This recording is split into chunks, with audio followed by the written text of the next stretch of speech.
programa de hoje nós vamos falar sobre uma doença que já podemos considerar como uma pandemia, uma epidemia, ou seja, atinge o mundo todo.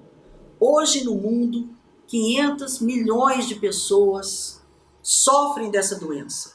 No Brasil, 12 milhões sofrem de diabetes. O diabetes, esse é o tema de hoje do programa Saúde em Seu Lar.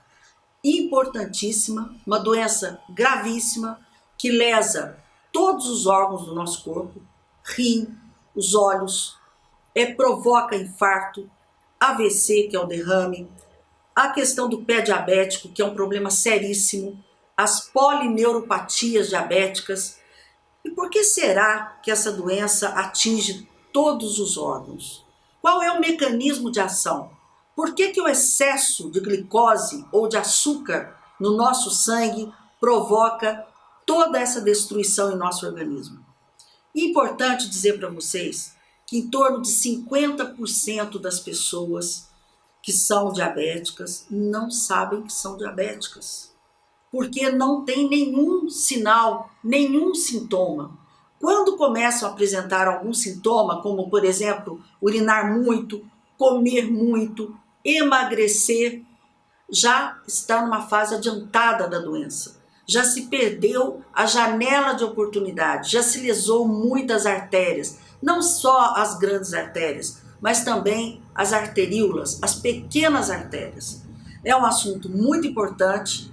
Eu quero que vocês assistam com muita atenção, porque é fundamental que se faça periodicamente os exames. A questão da obesidade, a obesidade leva ao diabetes tipo 2, juntamente com a hipertensão, que também atinge o rim, juntamente com as dislipidemias, que é aumento de colesterol e triglicérides. Tudo isso influencia na doença. Por isso, convido vocês a continuarem conosco. Nós vamos para o intervalo rápido e já voltamos aqui com o Dr. José Tasca para falar sobre o diabetes. Volto em um minuto.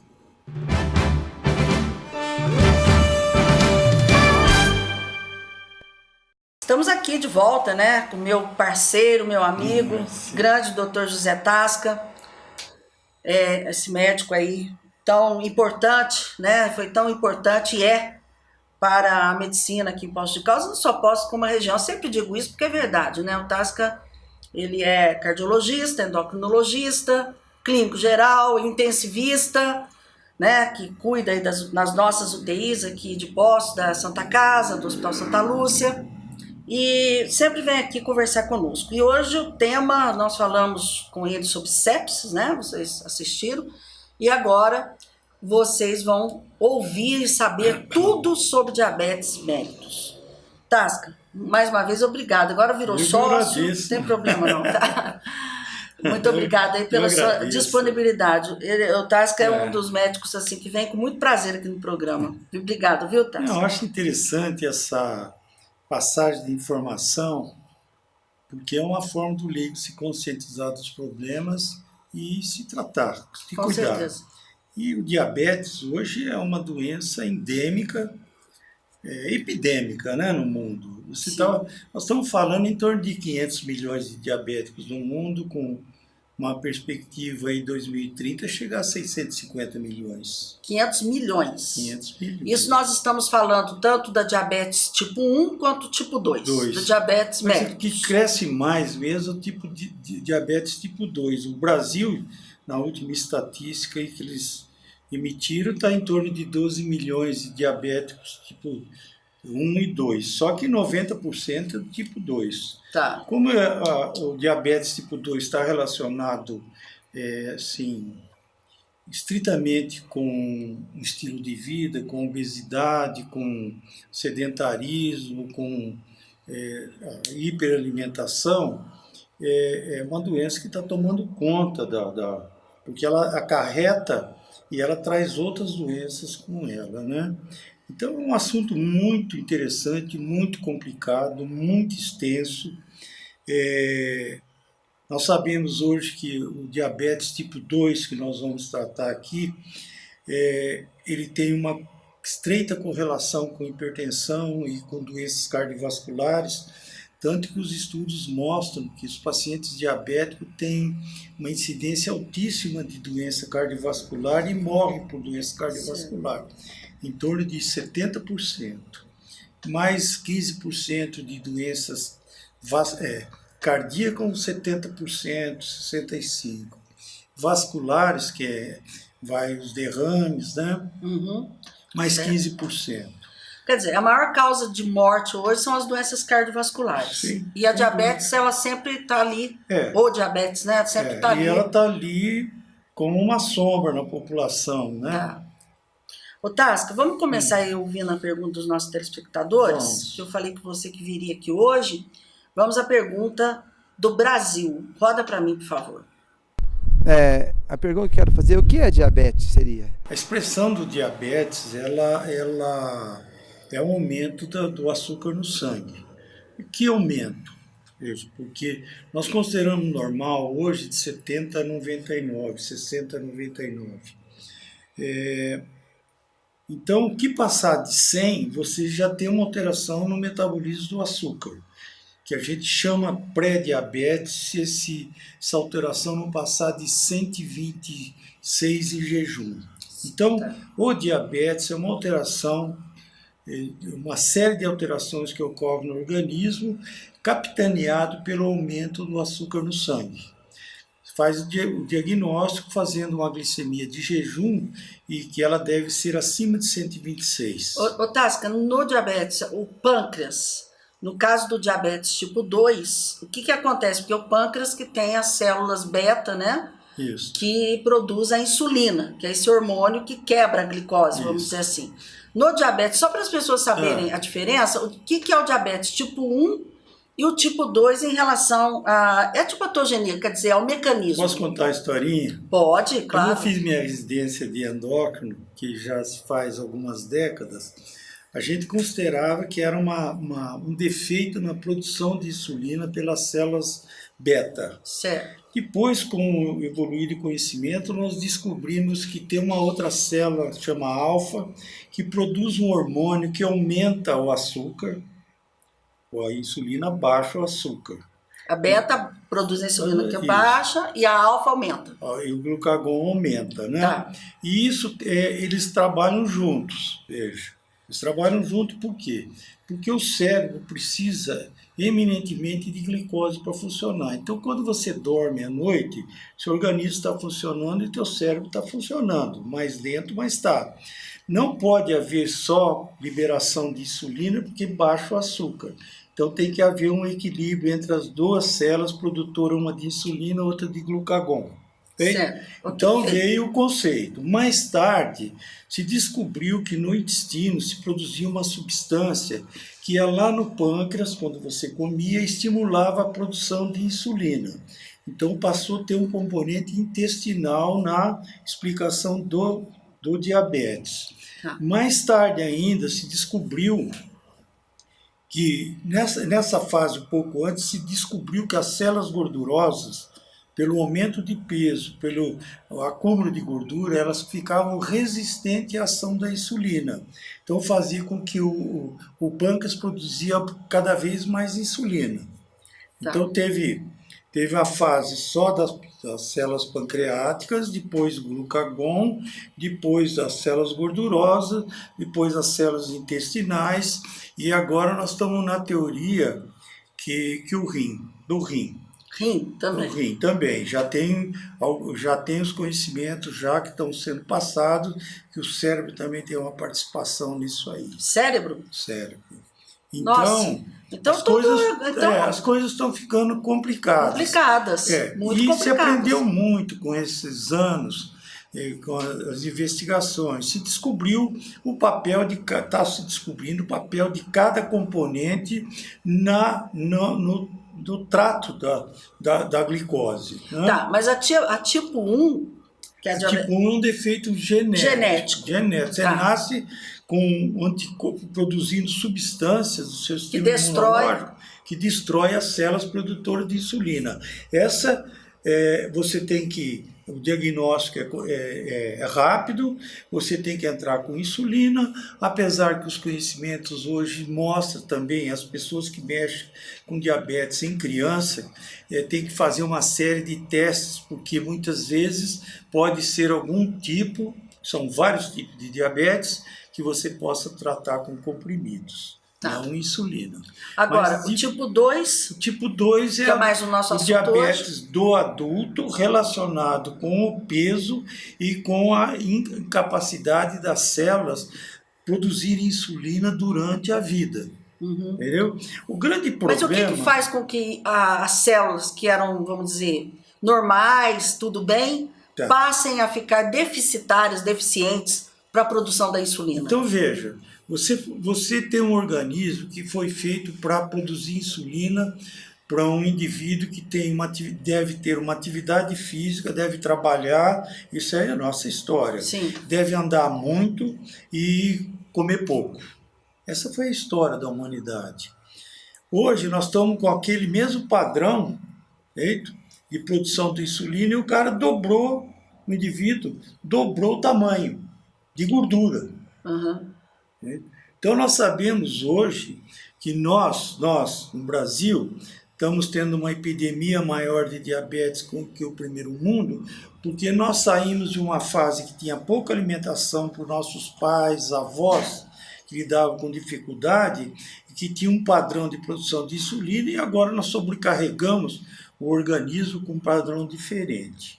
Sabemos também hoje que mães em áreas de fome, que passam muita fome, os filhos tendem a ter diabetes na vida adulta, tipo 2. Por quê? Tem explicação? Tem explicação. A explicação é o seguinte: para que ter muita insulina se não tem necessidade? O que quebrar?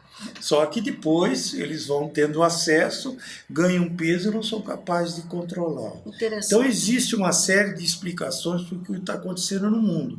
Mas nós sabemos que os países emergentes, a incidência de diabetes está aumentando mais que os países de primeiro mundo. Por quê? Porque eles já estão 100 anos, 200 anos, numa situação mais estável do ponto de vista de evolução. Nós estamos numa transição de 50 anos da vinda do pessoal da roça para a cidade. E na cidade mudou todo o estilo de vida, e com isso nós estamos pagando um preço diferente, né? E fora os cuidados que eles têm no primeiro mundo para diagnóstico. Existe uma coisa muito interessante, que antes da doença, do diabetes se manifestar na pessoa, a pessoa sai de 100 e passa para 110. Eu não senti nada.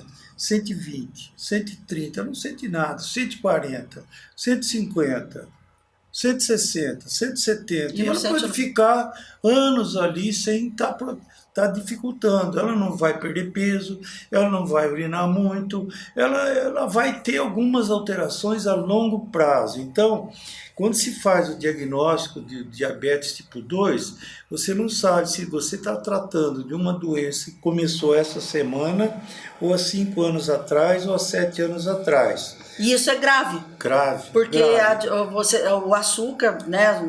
Você vai falar nisso daqui a pouco, mas lesa as artérias, não? Lesa as artérias. Exatamente. E isso aí tira uma janela de oportunidades no tratamento do diabetes. Então, qual que é as preocupações da saúde pública? Ir em busca do indivíduo.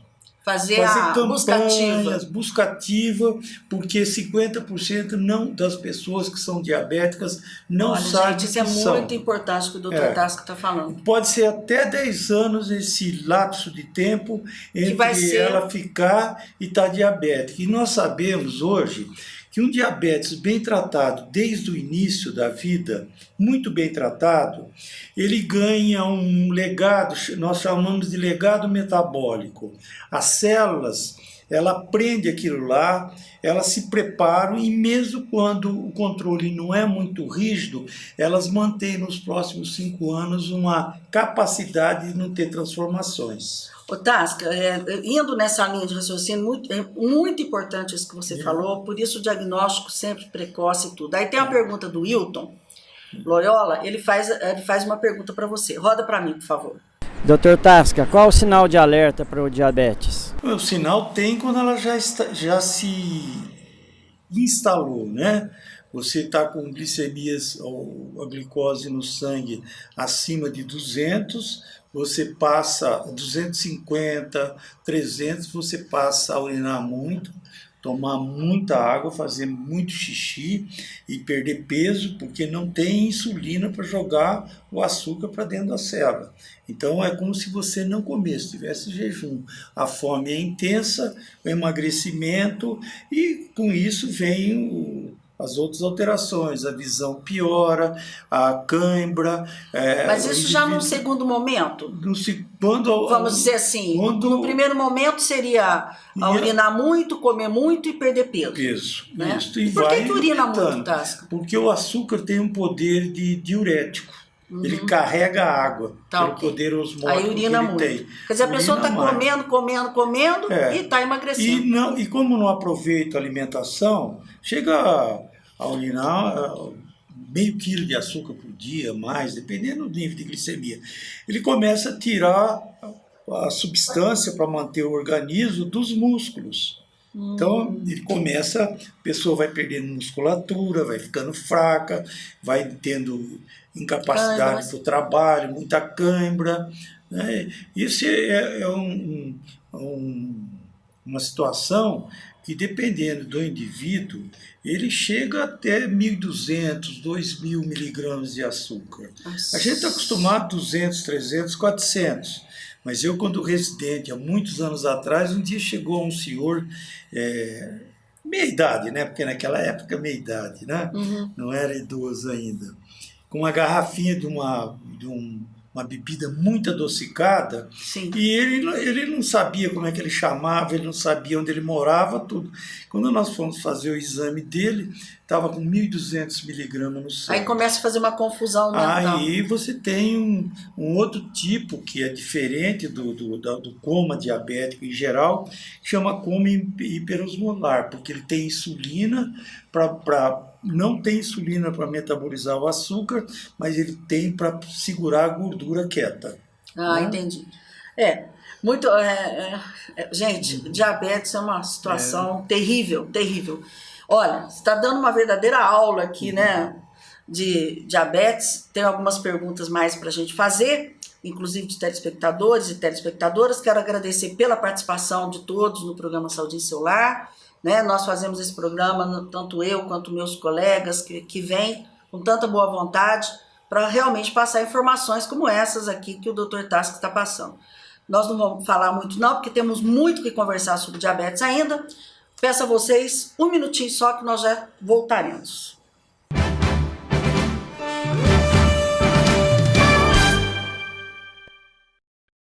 Estamos de volta com o programa Saúde em Seu Lar, somente fazendo um lembrete para vocês, todo domingo, 19h30, aqui pela TV Poços, quintas-feiras, 16 horas, e sextas-feiras, 6 horas da manhã, tá dando muita audiência, 6 horas da manhã, incrível. E também pelo canal do YouTube, Doutora Regina Cioff. Todos os programas estarão lá disponíveis para que vocês possam assistir e indicar para os seus amigos, para seus familiares. Tasca, você estava falando a questão dos fatores de risco.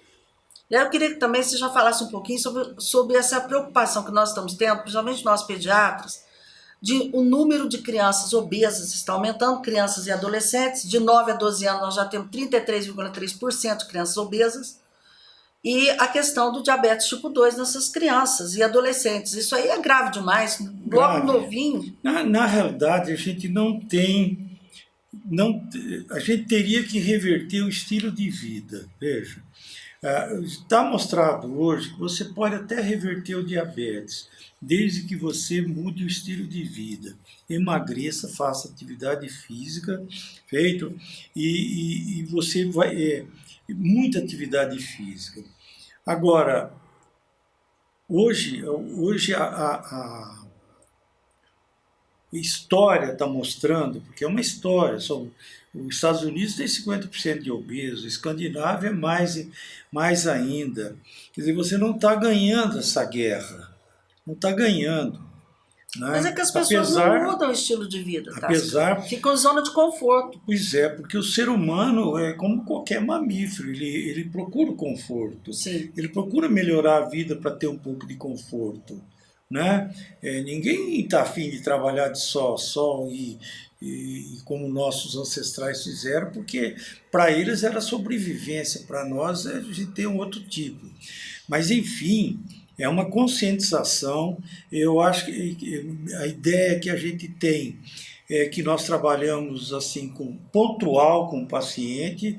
Isso deveria ser uma campanha muito bem organizada em nível federal, com atividade física, com controle, porque não é só o controle do açúcar. Os melhores resultados, depois daquela fase inicial que você perde no adulto, por exemplo, na criança você não pode, você tem que tomar muito cuidado por causa da hipoglicemia. Então você tem que ser um pouco mais liberal no controle do açúcar.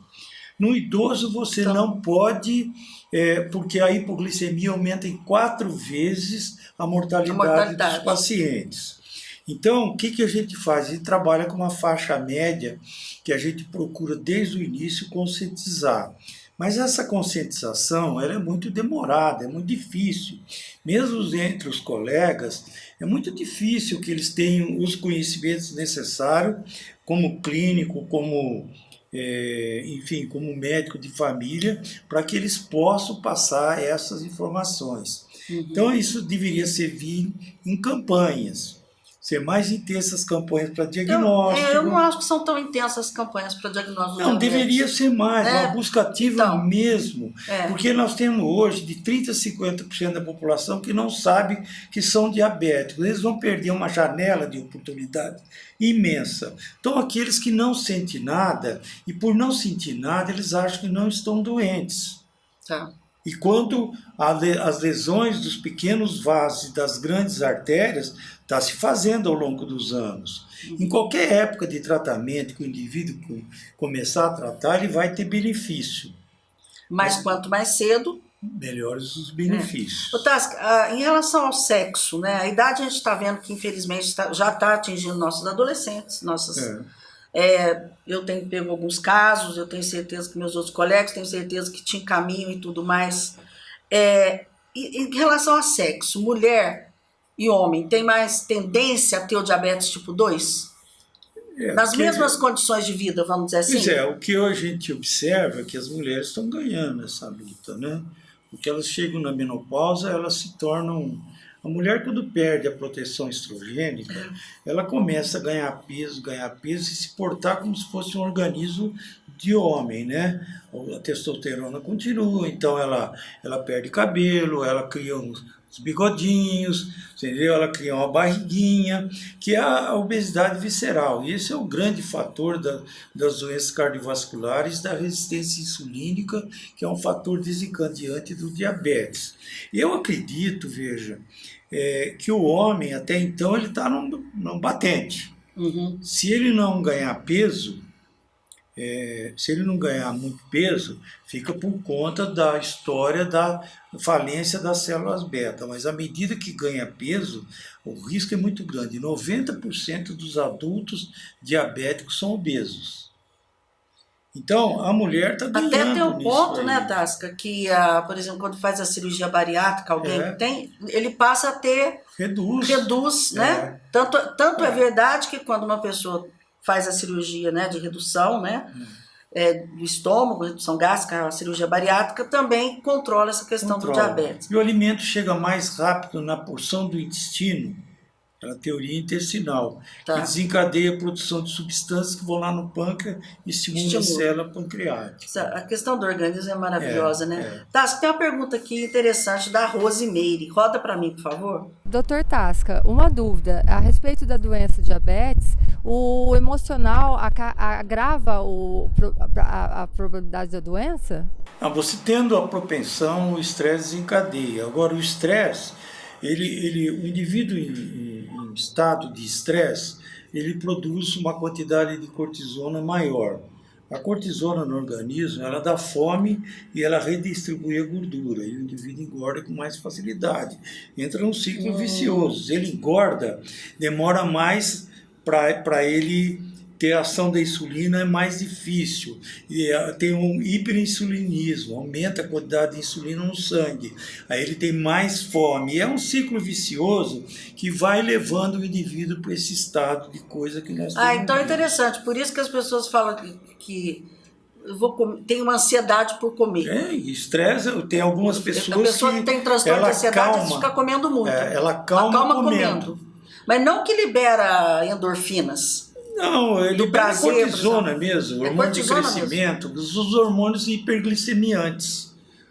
Noradrenalina, adrenalina, cortisona e hormônio de crescimento. E glucagon. O glucagon tem uma função importantíssima, porque ele regula o fluxo de liberação de glicose pelo fígado. Então, à noite, você fica 12 horas sem comer. Vamos supor que... Sim. Como é que o cérebro recebe essa glicose? Porque o glucagon age lá no fígado e começa a liberar a produção de glicose para o cérebro.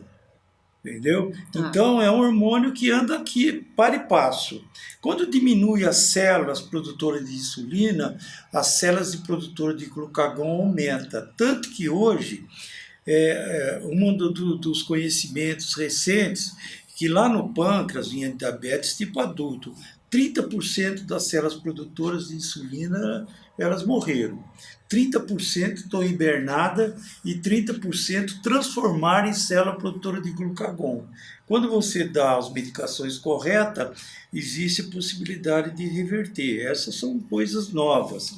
Feito, e a gente já sabia que tem determinados tipos que melhorava a quantidade de células produtoras, a quantidade de medicamento que melhorava as células produtoras de insulina. Isso aí é que o organismo é maravilhoso mesmo, né? Perfeito. Perfeito, porque para o indivíduo que não está com diabetes, para você entender, ele está com fome o tempo inteiro, porque a célula não recebe o açúcar, que é a forma básica do cérebro funcionar e da maioria das células funcionarem. Então elas estão emitindo sinal para o cérebro que precisa comer. E o indivíduo come, e aí faz xixi e perde todo o açúcar, e perde peso, e o indivíduo está comendo que nem um desesperado. Porque a sinalização é que você não está entrando glicose dentro da célula. Dentro da célula, entendi. Uma aula, né? Uma aula. Vamos à pergunta do Paulo. Roda para mim, por favor. Doutor Tasca, quem tem diabetes e se machuca, qual é o problema da cicatrização? Então, essa dificuldade é nos pacientes já com diabetes descontrolado a longo tempo, porque o diabetes está relacionado com a obesidade. A obesidade, como a hipertensão, ela leva um processo inflamatório crônico no organismo que acelera a aterosclerose. Então, a dislipidemia, o colesterol aumentado, o triglicéridos aumentado, que no diabetes é muito importante, a pressão alta, a falta de nutrição das células, porque a célula não usa só a glicose. Ela precisa da glicose como fonte calórica, mas ela trabalha as proteínas vão dar matéria-prima ao sistema imunológico. Então a pessoa vai perdendo a imunidade, vai perdendo a reserva proteica que ela tem, e como ela perde a imunidade, sempre fica mais difícil ela fazer e manter aquela cicatrização em ordem. Então você tem uma série de coisas, que é a desnutrição, é o açúcar, porque o açúcar ele acumula na pele. E aquilo ali é uma fonte para a bactéria se alimentar. Então tem risco de infecção, se tiver infecção não tem cicatrização. Então você tem uma série de fatores. Isso explica um pouco a questão do pé diabético? O pé diabético não. Daquelas lesões? Não. O pé diabético é a fase final da doença. Quer dizer, quando você deixa o seu açúcar muito elevado, ele cria um complexo que ele se liga à hemoglobina e cria uma substância, né, que é a hemoglobina glicada, e que ela tem uma capacidade tóxica para todos os vasos. Então, ela vai inflamando os pequenos vasos, os vasos que nutrem as artérias. ela vai inflamando, e que nutre os tecidos da pele, que nutre o pé, que é a circulação terminal. Então o indivíduo vai ficando lesado na sensibilidade do pé. Ele perde, né? Perde a sensibilidade. Até eu tenho um paciente que ele um dia foi no consultório com o pé todo inflamado. Eu falei, enfia a mão no seu tênis. Tinha A meia. uma meia. Meia. Ele perdeu os dedos do pé. Ele não sentiu que tinha uma meia no fio. Não sentia. Chama polineurite diabética. Sim. Num local que tem já perda de sensibilidade e as pequenas artérias, os vasinhos terminais, já estão sendo ocluídas por um processo inflamatório. Tá, que isso acontece no olho, no rino. Acontece em todo o organismo. Por isso que dá as nefropatias diabéticas. Mas 40% das amputações de pé hoje estão relacionadas com diabetes. É um fato. E da insuficiência renal? Da insuficiência renal é assim. Você tem esse processo tóxico, então inflama a parte onde filtra a urina. Okay? Inflama e filtra e começa os poros permitir a passagem de albumina. Então você mede a velocidade com que o indivíduo está agredindo o sistema cardiovascular e renal com um exame que chama microalbuminúria. Você tem condições hoje de fazer essa dosagem, de orientar o paciente, isso faz parte dos exames básicos. Aí o indivíduo, 74% dos obesos são diabéticos, uns 70%, 80% dos diabéticos são hipertensos. Você somou mais um problema agredindo o rim. Okay? E também a hipertensão agride o rim. E aí certo. Você tem alterações do triglicéridos e do colesterol que aceleram o envelhecimento e o entupimento das artérias. Então você tem um processo inflamatório que o indivíduo começa a perder albumina na urina e que dá a medida da agressão que ele está sofrendo.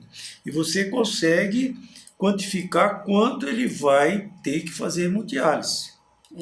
Porque quando nós fazemos o rastreamento, fazemos os indicadores da questão da hemodiálise, né? A maioria tem diabetes, tem né? Diabetes. É impressionante. Então, veja, por isso que é uma doença que tem que ser uma busca ativa.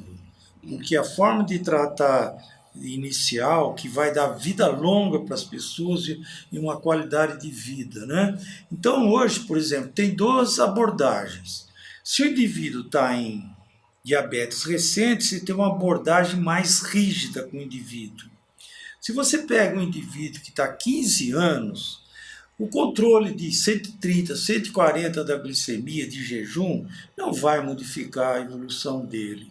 Está com 70 anos, ele está com isso. A gente viu que na faixa desses pacientes, 130 até 180, aí, não tem grandes alterações do açúcar no prazo de vida dele. Só que tem alteração se mantiver a pressão alta e se não tratar o colesterol e os triglicéridos. Bom, nós vamos ter... Gente, o programa está quase no fim. É um assunto muito longo, muito longo. Nós vamos para um intervalo rapidíssimo e voltamos aqui, né, com o finalzinho do programa já, mas que eu tenho certeza que passou a importância de se fazer o diagnóstico, de se procurar o médico, de fazer os exames periodicamente. Volto em um minutinho.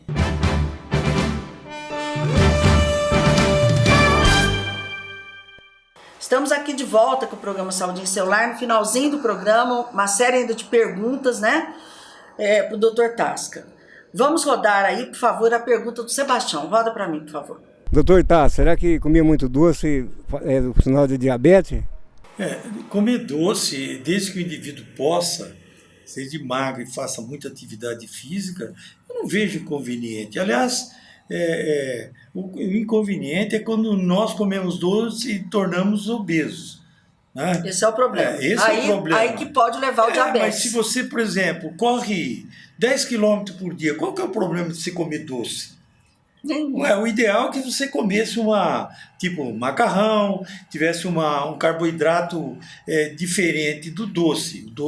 O doce é rapidamente absorvido e entra na corrente sanguínea, sempre traz uma sobrecarga. Se você não tiver geneticamente a tendência para ser diabetes não é porque você come o doce e vai ficar. Não. Não, e também nem sempre a pessoa que come doce já é diabética, não é assim. É absoluto, né? É absoluto. Vamos, pode falar, Tess, pode falar. Eu falo que nas regiões de fome, como a África, se eles pudessem comer um docinho para ajudar a vida deles, Puxa vida, seria muito bom, né? Vamos à pergunta do Amauri. As pessoas magras podem ter diabetes? O problema tem 10% dos diabéticos tipo 2 que são magros, porque a deficiência primária é na produção de insulina. Para efeito prático, não tem diabetes tipo 1, não tem diabetes tipo 2. A contagem hoje chega a 50 tipos de diabetes. 50 tipos. 50 tipos. Do adulto, nós fazemos o seguinte, nós dividimos tipo 1, tipo 2, o LADA, que é um diabetes semelhante ao diabetes da criança, do tipo 1, que aparece aí pelos 25, 30 anos, e que é dependente direto do uso de insulina, tem jeito de se fazer o diagnóstico, você entendeu? Mas, à medida que estão estudando, tem outra classificação para criança que tem 4, 5 tipos, e a coisa vai indo. No curso que eu fiz há pouco tempo, eles falaram... Só de diabetes? 50 tipos. Só que hoje, você não tem aula só de diabetes, você tem aula de hipertensão arterial no diabético, de dislipidemia no diabético. Por quê?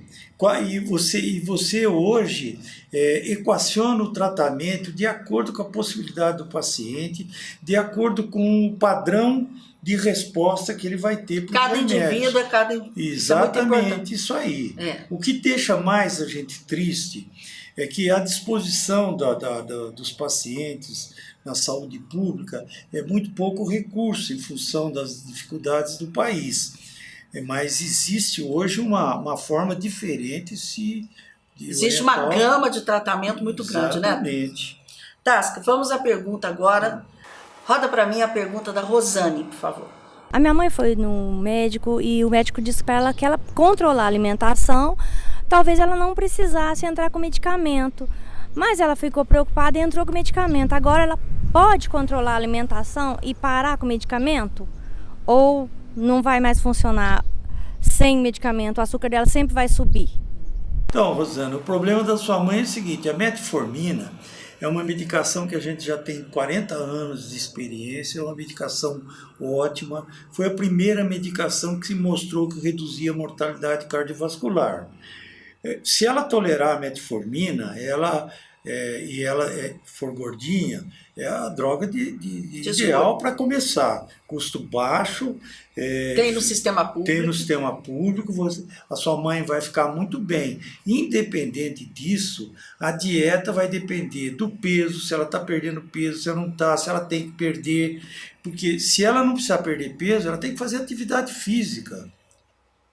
Porque você não vai querer que sua mãe fique com uma dieta de fome como se fosse para emagrecer.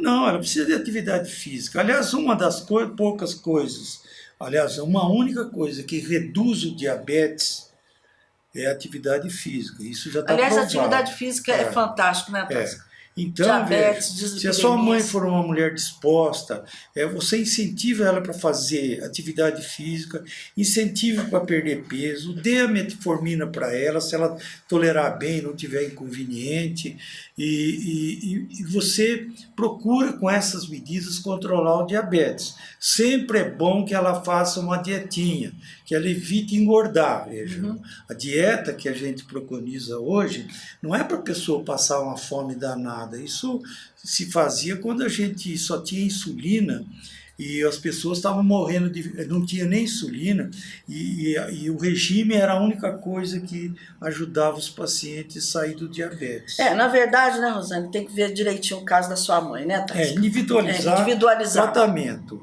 Tem isso é muito importante. Agora, eu deixaria metformina, né, depende do nível de glicemia que ela está, não tem que ficar com controle rígido para uma paciente de idade, porque você pode levá-la para queda de açúcar, que é muito grave. E a queda de açúcar está relacionada hoje, porque eles fazem hipoglicemia sem ter percepção. dormindo, acordado, ele sente mal-estar, sente uma tontura, e isso é mostrado com controle de glicemia 24 horas. Está relacionado com piora da estado cognitivo, com quedas, com traumatismo, com fraturas e com aumento da mortalidade. Bom, a última pergunta agora de uma telespectadora, roda para mim, por favor. Como faz para prevenir para não ter diabetes? Então, o diabetes tem duas particularidades. A resistência à ação da insulina pela obesidade e a produção da insulina, que vai definhando com o correr do tempo. A forma de você prevenir a doença é se manter magra, muita atividade física, uma mudança de estilo boa, não tem excesso de bebida, não tem excesso de comida, atividade física e se manter magra. Essa é a forma que você pode ajudar seu organismo a prevenir a doença. Tá. E você queria fazer mais uma colocação? Você tem mais um minutinho. A mortalidade? Mortalidade. Por exemplo, eu queria só chamar a atenção que o diabetes aumenta a mortalidade cardiovascular. Então, se eu tive um infarto e a Regina Cioff tem diabetes, nós temos o mesmo risco de morrer de uma doença cardíaca. Certo? Tá. Então, veja, ter diabetes é um fator de risco. Quanto menos você cuida dele, maior é o fator de risco. Risco de morte, risco de doença coronariana, risco de arteriopatia, risco de pé diabético. Isso não aparece em curto prazo, isso aparece ao longo dos anos. Você vai marcando o teu organismo agora para que ele não faça as mudanças que tem que fazer do ponto de vista de organismo e vai ter os problemas daqui 20, 30 anos. Então, se você quer, um adulto quer ter um envelhecimento bom, ele passa a se cuidar enquanto ele é mais jovem. Não adianta se cuidar com 70 anos. 70 anos você vai tapar o sol com a peneira. Você começa com 30, 40 anos, olhar a família, olhar as doenças da família, que é muito interessante, e a partir daí traçar uma meta de cuidados. Certo? Independente de ir ao médico todo dia, ou todo mês, ou todo ano. Tasca, infelizmente é um programa muito interessante. Eu tenho certeza que todo mundo agora vai se ligar mais nessa questão do diabetes, né? Não é brincadeira não, a doença é séria demais da conta. Quero agradecer, Tasca, mais um coração para você. Fazer uma coleção. Não sei o que você vai fazer, vai dando para a filha, dá para a esposa, né? Dá para algum paciente que você queira dar. Aqui põe no né? consultório. Vai pôr no consultório, faz uma fila lá. Gostaria de agradecer mais uma vez. Obrigada, viu, Tasca? Estamos às ordens. Tá. Muito obrigada aí pelas informações. Quando puder contribuir, eu também aprendo muito, né? Com certeza. Quando puder contribuir com informações, esclarecimento, a gente está. Tenho certeza. Muito obrigada. Parabéns aí pelo seu trabalho. Um abraço a toda a sua equipe lá de Santa Casa e do Santa Luz, do Hospital do Coração, né? A vocês, meu agradecimento, meu carinho, meu abraço, né? O que eu quero mesmo com esse programa, com o nosso trabalho, é fazer diferença na sua vida e na vida de sua família. Até a próxima semana, claro, se assim ele permitir. Até lá!